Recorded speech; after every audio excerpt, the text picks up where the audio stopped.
Santa has fallen victim to a mysterious hack, and he has employed us to uncover exactly what happened in Operation Tinsel Trace.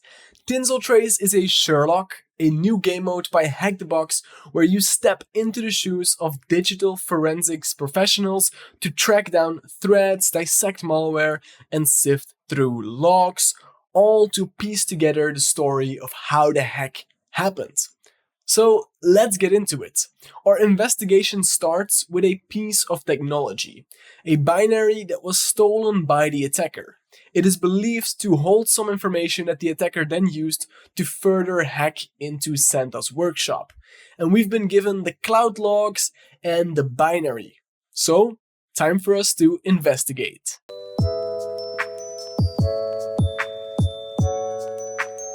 Let's investigate. And to investigate, we're going to start with looking at the files that we have as a given. So if I run an ls, then we see that we have two directories, EU West 2 and EU West 3. Now, let's look at what is in these directories. So I'm going to do an ls recursive of EU West star. And then we see that we have loads of JSON files. And they say that they're from CloudTrail. So these seem to be some kind of logs that we'll definitely have to look at. One other thing that we also have is this Santa deliveries file. And this file, well, it is a Linux executable. And this is the ground zero of how the attacker got into or exploited Santa. So this is kind of where it all started, and that's very interesting to know because that gives us a good starting point. And maybe it's worth to kind of start looking at this binary, get some idea of what the attacker may have done with this binary, and then we can then go and import the logs and look through the logs to see if we can find anything supporting that to then further investigate what happens. So looking at this this executable, there's a couple of things we can do. We can try running it, we can try doing stuff like that, but the easiest thing to do when looking at an executable is to just look at the text that's in the executable, and that can give you a great idea about what it is doing already. So we can look at the text that's in this binary by running strings on it. So strings on Santa deliveries, and we get a lot of data. I'm just gonna pipe strings to less, so that way we can go through it. So we see loads of strings that seem to just be random stuff from libc and whatnot. But then here we get to some interesting stuff. So let me get this up here. We see that we have Merry Christmas here. We have enter username. So probably this is going to be the prompt that this binary shows. It then asks for a username and a password. We even have seemingly a plain text password here. So this might actually be the password for the user elf-admin, which is obviously already a big issue with a binary. If you're checking a password like that, then obviously it will get reverse engineered, and in this case, very, very simply. Then we also see a message for when the authentication failed. And then we have a link to papanoel.s3.euwest.amazon AWS. So this is an AWS S3 bucket, and the file santa-list.csv seems to be retrieved. Then also have some other strings. But at this point, I'm really interested into what this file actually is on Amazon. Can we access it without any authentication, for example? So I'm just going to click on this link and open it in my browser. And we see it downloads a file. If we look at that file in Visual Studio, we see that this is, well, seemingly Santa's list that says who has been naughty and who has been nice, which is obviously already something that would be considered sensitive information, I suppose, Santa's list. But, well, this is an S3 bucket. So what other files could there be here? What happens if I go to the root? And if I go to the root of this S3 bucket, then we see that we actually get a listing of all the contents. So here we see that there's a npolscripts.git directory with a commit edit message file in it. We see a bunch more Git files. If we scroll down, do we see anything else? We see nordpolscripts disk.ps. Organize.rb, so Ruby. We even have update.sh here. So interesting stuff. So let's see if we can actually fetch these files. So if I take one of them, so the North Pole scripts disk.ps, can we access that? Let's find out. It downloads. If I open this file, we're not able to open it. Let's try another one, organize.ruby. Let's see if we can access that one and then quickly view it. And here we see that this is indeed a Ruby file, a really short one. It does something, no idea what, but I think we've learned enough right now. I think right now we've seen that obviously it's a very big issue that the North Pole scripts are fully accessible, unauthenticated, so there's no authorization on this S3 bucket at all. That's a very big issue. And obviously, well, if this binary was released to the public and the attacker gained access to it, then it would be very easy for them to get access to this S3 bucket name.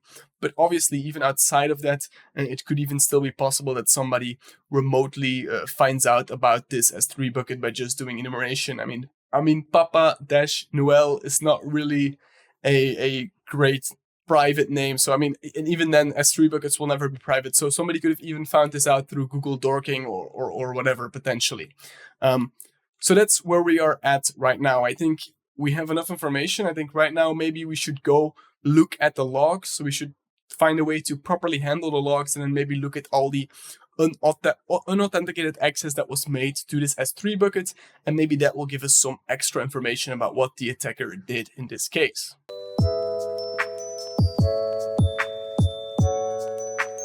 To the logs. Now it's finally time to go and look into these logs and see if we can find anything there. But if we look at these log files, and let's pick one here. So we see that in this day, there's a lot of logs. We can maybe say, get one of the files and just run the head command on one of these files. And we see that these logs contain records and a lot of JSON data, and this is going to be a pain to look through. I mean, there's so many different files that we need to look through. We need a kind of an easy way to query all this data, and that's why I am using Splunk. And I think Splunk is the most common tool for doing this. You can just install the free trial version, and then that gives you 500 megabytes per day, I believe. So you can definitely use that on this data. So I've just done that. I've set up my Splunk instance. It looks like this. It's really easy to install. You can just find the documentation online. And now I want to import the data. However, right now the data is all in different files, and we have this JSON object records that then contains the actual records.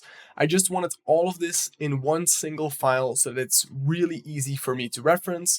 And I wanted to script this, but when I say I wanted to script this, well, we live in the age where AI can do so much, so I asked ChatGPT to do this for me. So I asked ChatGPT, I said, I have a lot of JSON files, and these all have the format of records with then an array of records.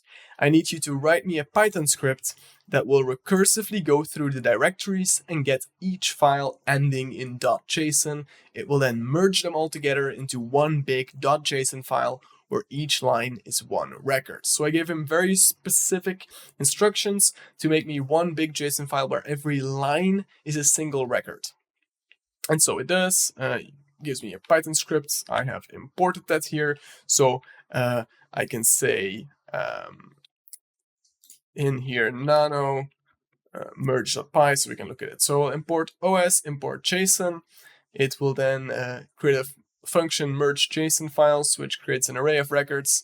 It goes through all of the files in the directory, and if a file name ends with .json, it will then open that file, use JSON to load all the records, and get all the record data out into the records array or list in Python. Then it will open the output file and just write that whole record array, or for each record, write that record out with a new line at the end so that we start a new line. And that's kind of what it will do. I just changed the input directory to be a dot here. And now let us run this with Python merge.py. And it should only take a couple of seconds. There we go. Now we have a file called merged.json, which contains all of our data line by line, and we can now go and import this into Splunk. So to do that, go to Splunk. On the main page, you can click on Add Data. That will bring you to another page. I want to upload data from my computer. So this will allow me to pick a file and upload it. So we can select our file, merge.json. That will start uploading.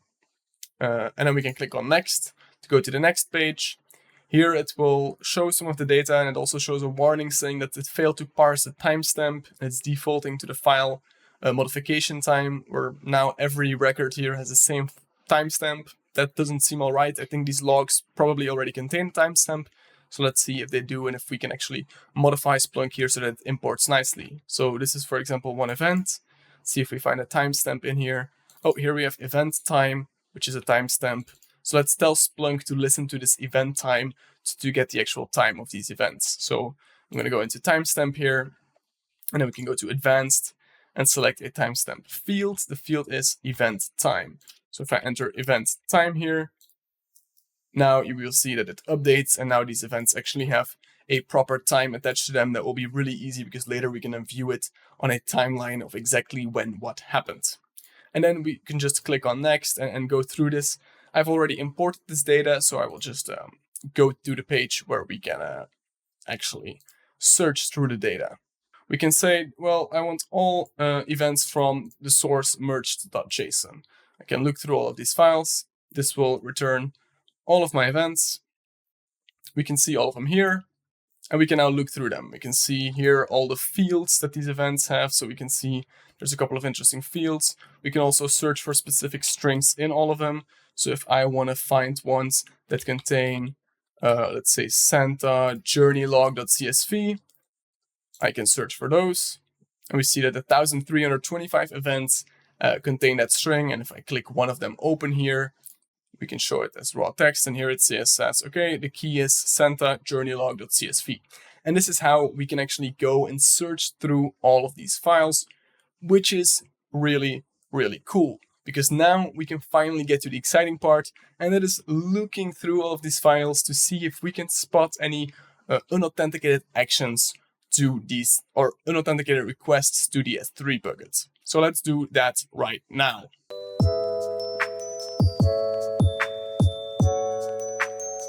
Staying anonymous. Let's find out exactly how anonymous our attacker stayed. So what are we looking for in these logs now? Well, we know that the attacker probably used the anonymous access to download all the files and maybe go from there. So let's try to see if from these logs we can figure out which of these events were triggered by an anonymous user and which were triggered by a logged in user, because 22,000 events, that's too many.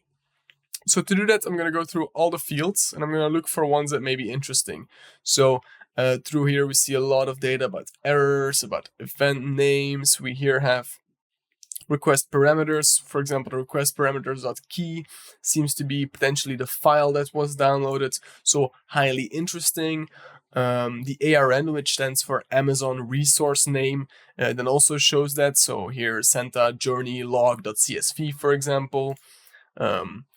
We then have response elements, user agents, user identity, which is probably quite interesting. For example, user identity.account ID. What does that mean? Well, either it has an account ID or anonymous. And we see that 166 events here have the account ID set to anonymous. So let's filter down on that and look at these events. So we have a lot of events here. And we want to kind of see them in an easier way. So let's go and create a table view up here. And through creating a table view, we can select the data that we want to actually view. So we have all the fields here. We have the time. What do we want to see? We don't want to see the host. We want to see the request parameters.key, so the file that was downloaded. Let's also get the resources.arn, so the Amazon resource name. We don't want to see the source, not the source type. The user agent could be interesting. And then maybe also, no, the account ID doesn't matter because all of them are anonymous, of course. So let's stick to this data. So I press done.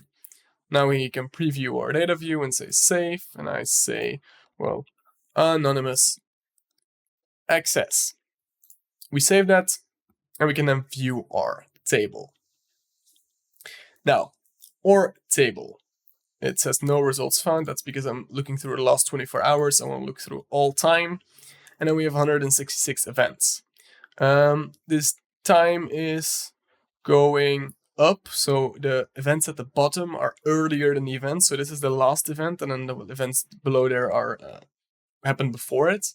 So it seems that at the end we had some requests, requesting null, requesting the favicon, not really interested in that. AWS logs, I'm not sure if I should be interested in that. More favicon, more favicon, more favicon. Going to the second page, here we see more favicon, more favicon, more favicon. Santa list, npol scripts update.sh, Santa journey long, clause.py, page 3, keeps on showing all kinds of different files, and all of these timestamps are pretty close together, almost practically the same second for most of these events, and they all come from Python requests, and it seems to just be downloading every file on the system.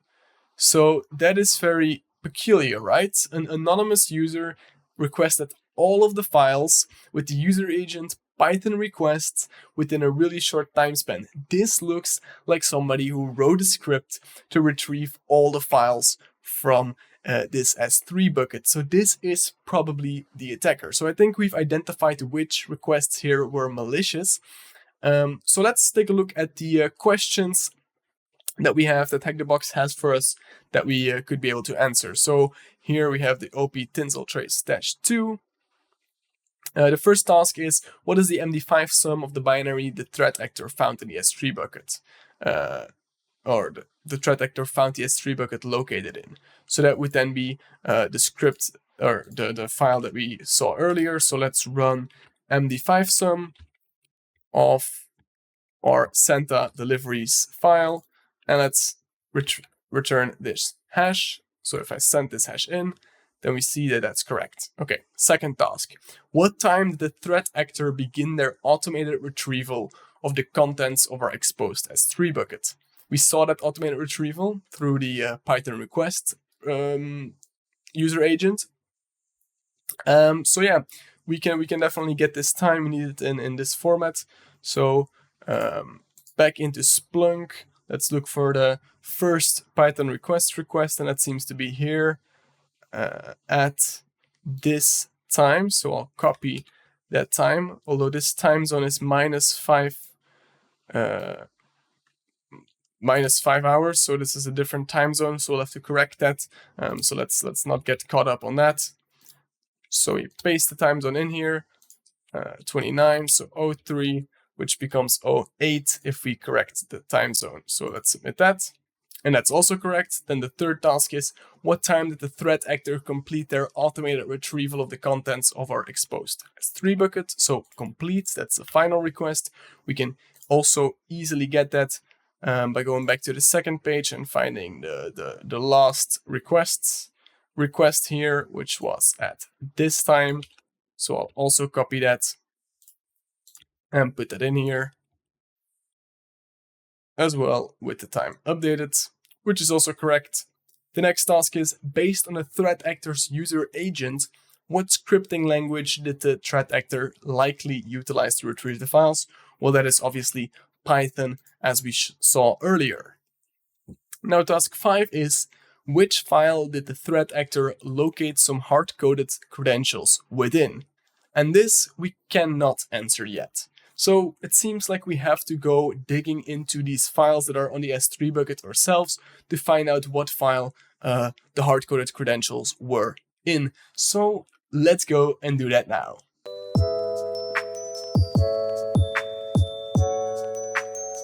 What exactly did this threat actor do with all that access? Because we've been talking about him downloading all of the files from the S3 bucket, but what exactly could the attacker have done with that? Well, let's find out right now. And for that, I'm going to download all of the files from this S3 bucket. But of course, I'm not going to do that just entirely manually. We can use the AWS CLI for this. So we'll run AWS S3 sync, and we'll sync the S3 bucket Papa-Noel, which I guess would be the father of Christmas. We'll sync that to a directory, Papa-Noel, just a local directory, and then we'll supply -- no sign request, which will just make sure that with AWS, it will not try to use the credentials that are cached on my system or that are stored on my system. It will just do it unauthenticated.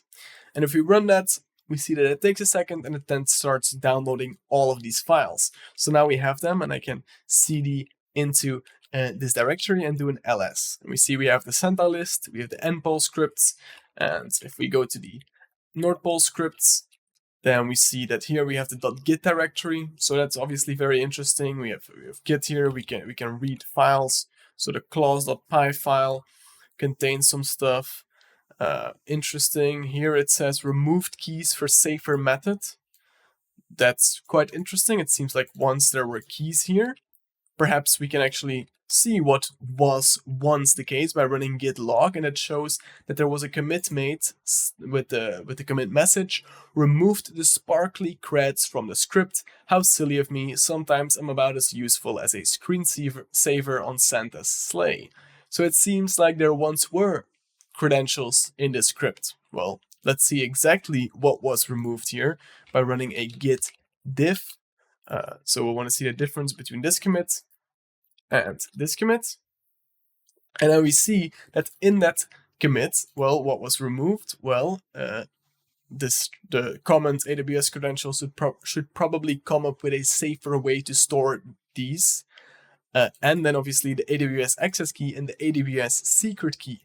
So this is then most likely what the attacker gained access to, or what the attacker got. They got AWS access keys, which can give them access to AWS. So that's very interesting. We know exactly what the attacker did. We can answer the next question. On Hack the Box. So if we go here, so what file did the threat actor locate some hard-coded credentials within? That's clause.py. You can submit that. Oh, that is wrong. Did I type that wrong? Let's double check. Oh, clause, not as a legal clause, of course, but as Santa Claus. So clause.py. So okay, now that we know all of that, we can gather more information because we now know that the attacker will probably have used those AWS credentials to then do other things, and maybe our logs also contain that. So I think next up we should look for exactly what happened with those AWS credentials, keeping in mind that the next task is to get all the confirmed malicious IP addresses, which seem to be 2 IP addresses that this attacker used. So let's try to enumerate those right now.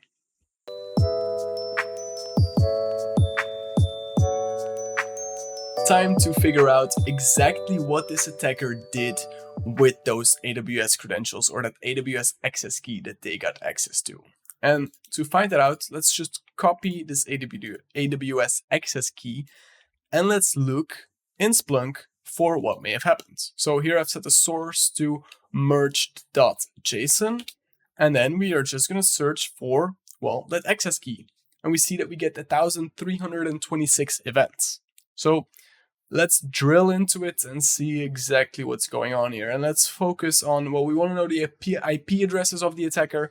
So let's focus on the source IP address field. And we can see that there's 3 potential values here.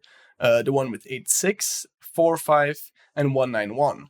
We see that the 86 one has a lot of requests. The other only have a couple of events, rather. So let's look at all 3 of them. Here I have filtered down on the 86 IP, so the first one we saw. And on the timeline, we can see that this IP address started making events on November the 27th. And that's quite interesting because if we look back at our table that we had earlier, we see that the attacker finished downloading all the files on the 29th of November. So then it's not possible that the attacker already had access at this point, so we can rule out this IP address from being the attacker. For the other IP addresses, however, we cannot do that because, well, here, this request was made on November 29th, 2 hours, I believe, after the attacker downloaded all the files, so very peculiar. and the last request was made a couple of hours or really on that same minute. So this could definitely be the attacker. And then the other IP address that we have was also on the 29th at 3 a.m., which is a couple of minutes, I believe, or is that minutes? Let's see. So at the 24th minute, the last file was retrieved, and then at the 24th minute as well, the attacker used that AWS key to gain access. So that's very close to that time. I think the attacker must be incredibly fast here for this to be possible, but potentially that is the case as well. And since the Hack the Box website already gave a hint that there's 2 IP addresses that are correct, let's see if these 2 are actually correct. So going to the Hack the Box page, I've already pre-filled the malicious IPs that we found. Let's submit it, and we see that that is indeed correct. Okay, interesting. So we know the 2 IP addresses that the attacker used, and now the task is that they are extremely concerned that the threat actor managed to compromise their private S3 bucket, which contains an important VPN file. So we need to find the name of this VPN file and the time at which it was retrieved by the threat actor. So let's do exactly that. So for this first IP address, let's go and look through all the files that this IP address downloaded. So we know that those can be found at requestparameters.key. So if we open that up, then we see that 2 files were retrieved. One is the Santa journey log, and the other one is the bytesparkle.openvpn.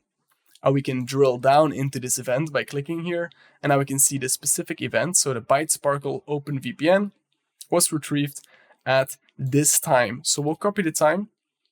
So let's enter that data on the Hack the Box website. So this was the bytesparkle.openvpn file, and the time was this specific time. We can submit that and see that that is indeed correct. So that VPN file was downloaded by the attacker. Now we have task 8, which is to confirm the username of the compromised AWS account. And this again should be very easy. Let's go back to Splunk and let's look for a field that says username, and there's the identity, the user identity.username. And if we drill down into that field, then we see that elf-admin is the username for this identity.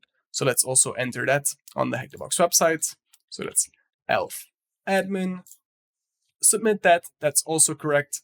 And then we have one last task to do before we have completed this Sherlock and totally uncovered all the secrets there are. And that is to find the ARN of the S3 bucket that requires locking down. So let's do exactly that. So the ARN, as I explained, is the Amazon resource name. So let's see what the Amazon resource name, or all the Amazon resource names are in Splunk that we have right now. So I'm going to just search through all the data. I'm going to go through to all fields, filter down for ARN, and let's find the ARN prefix. And then we see that we have the ARN North Pole Private, the ARN Papa Noel, ARN Snow, Infra Terraform, but the one that needs to be secured is obviously this one. So we'll copy that, go back into our browser, and enter that one. Submit it. Just like that, we have solved this challenge.